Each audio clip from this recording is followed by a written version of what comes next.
ដោយទទួលបានការណែនាំពីអាយដាមពេញពនីរដ្ឋមន្ត្រីក្រសួងសាធារណការនិងដឹកជញ្ជូនអាយដាមសេនស៊ីហូតរដ្ឋលេខាធិការក្រសួងសាធារណការនិងដឹកជញ្ជូននិងអាយដាមប៉ាត្រីប៉ាស្តានអាយដាមម៉ាស៊ីនហួតអនុរដ្ឋលេខាធិការក្រសួងសាធារណការនិងដឹកជញ្ជូនបានចុះអប់រំផ្សព្វផ្សាយដល់មន្ត្រីរាជការបុគ្គលិកនិងកម្មករឲ្យបានយល់ជ្រួតជ្រាបអំពីការទប់ស្កាត់ការរីករាលដាលមេរោគអេដស៍និងជំងឺអេដស៍ផលប៉ះពាល់នៃការប្រើប្រាស់គ្រឿងញៀនព្រមទាំងច្បាប់ស្តីពីសុវត្ថិភាពចរាចរណ៍ផ្លូវគោកនៅមន្ទីរសាធារណការនិងដឹកជញ្ជូនខេត្តកំពង់ឆ្នាំងថ្ងៃទី22ខែមេសាឆ្នាំ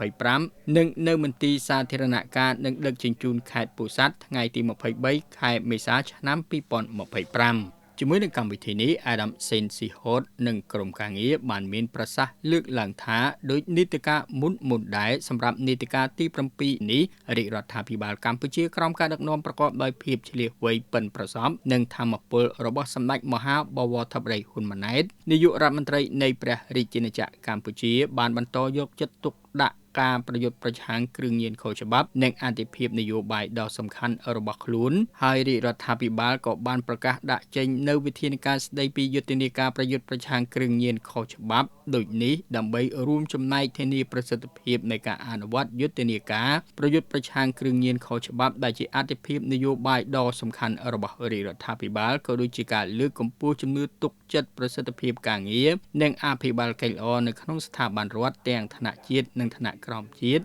ទាំងក្នុងជួរកងកម្លាំងប្រដាប់អាវុធនិងមន្ត្រីរាជការស៊ីវិលរាជរដ្ឋាភិបាលមានភាពចាំបាច់ក្នុងការដាក់ចេញនៅវិធានការដ៏ម៉ឺងម៉ាត់3ដាច់ខាតរួមមាន1ក្រសួងស្ថាប័ននិងរដ្ឋបាលថ្នាក់ក្រោមជាតិត្រូវបង្កើនការត្រួតពិនិត្យជាប្រចាំចំពោះមន្ត្រីរាជការស៊ីវិលមន្ត្រីនគរបាលជាតិនិងយោធិនព្រមទាំងមន្ត្រីជាប់កិច្ចសន្យាដែលស្ថិតក្រោមអាវ៉ាតរបស់ខ្លួនលើការប្រើប្រាស់គ្រឿងញៀនខុសច្បាប់ឬមានពាក់ព័ន្ធនឹងគ្រឿងញៀនខុសច្បាប់2គ្រប់ក្រសួងស្ថាប័ននិងរដ្ឋបាលថ្នាក់ក្រោមជាតិត្រូវចាត់វិធានការបញ្ចប់តំណែងនិងត្រូវដេញចេញពីក្របខ័ណ្ឌដោយគ្មានការលើកលែងចំពោះមន្ត្រីរាជការស៊ីវិលមន្ត្រីនគរបាលជាតិនិងយោធិនព្រមទាំងមន្ត្រីជាប់កិច្ចសន្យាណាដែលត្រូវបានរកឃើញថាមានការប្រើប្រាស់គ្រឿងញៀនខុសច្បាប់ឬមានពាក់ព័ន្ធនឹងគ្រឿងញៀនខុសច្បាប់និង3ការអនុវត្តទោសទណ្ឌនេះពុំរារាំងដល់ការអនុវត្តទណ្ឌកម្មព្រហ្មទណ្ឌដោយអនុលោមតាមច្បាប់និងបទបញ្ញត្តិជាធរមានឡើយគ្រប់ក្រសួងស្ថាប័នរដ្ឋបាលរាជធានីខេត្តត្រូវអនុវត្តបទបញ្ជានេះឲ្យបានម៉ឺងម៉ាត់បំផុត